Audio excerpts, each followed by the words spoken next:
शेतकरी मित्रांनो, तुम्हाला मिरची पिकाची लागवड करायची. ह्या मिरची पिकाचं रेकॉर्ड ब्रेक उत्पादन मिळवायचं आहे. मग तुम्हाला मिरची पीक उन्हाळ्यात लावायचे, पावसाळ्यात लावायचे, हिवाळ्यात लावायचे. ह्या मिरचीचं नियोजन करावं तरी कसं? तर मिरचीला सुरुवातीला येत आहेत आळवण्या ड्रिंचिंगचं नियोजन. आजच्या ह्या व्हिडिओमध्ये मिरची पिकाची लागवड केल्यानंतर मिरची पिकाला दुसरी महत्वाची आळवणी म्हणजे ड्रिंचिंग. ही कधी करणं गरजेचं आहे, कोणती करणं गरजेचं आहे, आणि या ड्रिंचिंग आळवणीमुळे होणारे जबरदस्त फायदे याचीच माहिती तुमच्या समोर घेऊन आलेलो आहे. जय शिवराय. नमस्कार शेतकरी मित्रांनो, मी मिलिंद भोर, मिरची लागवड उत्पादक शेतकरी. स्वागत करतो तुमचं मिलिंद भोरे आपल्या परिवारामध्ये, शेतीविषयक युट्यूब चॅनलमध्ये. आता शेतकरी मित्रांनो लक्षात घ्या, इथून मागे आपण मिरची पिकाची जी व्हिडिओ बनवली त्यामध्ये मिरचीला पहिली आळवणी ड्रिंचिंग याची माहिती दिली होती. ज्या शेतकऱ्यांना पहिली आळवणी ड्रिंचिंग मिरचीची करायची माहित नाही, चॅनलला व्हिजिट द्या. त्यामध्ये तुम्हाला ड्रिंचिंग आळवणी आणि याचं प्रमाण देखील बघायला मिळणार. आता ह्या व्हिडिओमध्ये मिरची पिकाला जी दुसरी महत्वाची आळवणी ड्रिंचिंग आपण जी करणार आहोत, तर ही कधी करायला पाहिजे? तर मिरची पिकाची लागवड केल्यानंतर म्हणजे छोटाली रोपांची लागवड केल्यानंतर पहिली आळवणी आपण तिसऱ्या दिवशी करतोय, तर दुसरी आळवणी करते वेळी बरोबर 6व्या दिवशी, म्हणजे मिरची 6 दिवसाची होईल या टायमिंगला, सकाळच्या टायमिंगला ही ड्रिंचिंग करायची. आता ही ड्रिंचिंग आळवणी करते वेळी कशा पद्धतीने नियोजन करायचं? तर सकाळीच एक अर्धा तास मिरचीला पाणी सोडून घ्यायचं. अर्धा तास सोडा किंवा 15 मिनिटं पाणी सोडा. मोटर बंद करा.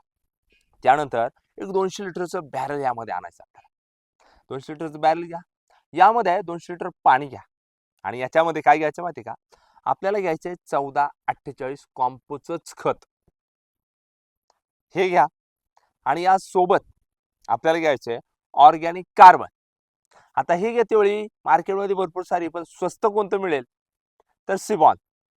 आता सिबॉन कोणाचं आहे? तर ॲडव्हान्स पेस्टिसाइडचं. हे घ्यायचे आपल्याला आणि ह्या दोघांची सांगड करून आपल्याला मिरची पिकाला हीच दुसरी आळवणी ड्रिंचिंग करायची. आता ही ड्रिंचिंग आळवणी केल्यामुळे होणारे जबरदस्त फायदे लक्षात घ्या. मुळ्या जेवढ्या पांढऱ्या मुळ्या चालतील तेवढं आपटेक व्हायचं काम होणार आहे. विशेष म्हणजे नवीन शेंडा देखील जास्त प्रमाणे चालला पाहिजे. ग्रीनरी शायनिंग रेकॉर्ड ब्रेक फुटवा सुरुवातीच्या अवस्थेत असेल ना, पुढे जाऊन तुम्हाला उत्पादन 100% वाढलेलं बघायला मिळतं. त्यामुळं 1448 आणि सिबॉन यांच्या सांगडीमुळे नवीन शेंडा जास्त चालणार, फुटवा रेकॉर्ड ब्रेक होणार आहे.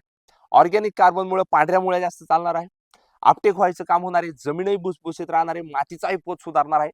आणि एकंदरीतच काय, तर मिरचीचं सुरुवातीच्याच अवस्थेमध्ये आपण हे असं संगोपन केलं तर पुढे जाऊन रेकॉर्ड ब्रेक उत्पादन झालेलं बघायला मिळतं. त्यामुळे शेतकरी मित्रांनो, मिरची पिकाची लागवड केल्यानंतर मिरची पिकाला दुसरी महत्वाची आळवणी ड्रिंच कोणती करावी, कधी करावी आणि ही केल्यामुळं होणारे जबरदस्त फायदे. ही जर आपली माहिती तुम्हाला आवडली, अजून देखील मिलिंद भोर यूट्यूब चॅनलला सबस्क्राईब केलं नसेल ना, सबस्क्राईब नक्की करून ठेवायचं आहे.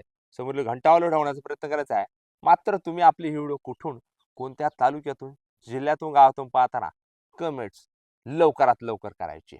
आणि उद्या येतोय घेऊन मिरची पिकाला तिसरी महत्वाची आळवणी म्हणजेच ड्रिंच याची माहिती. धन्यवाद. जय जवान, जय किसान.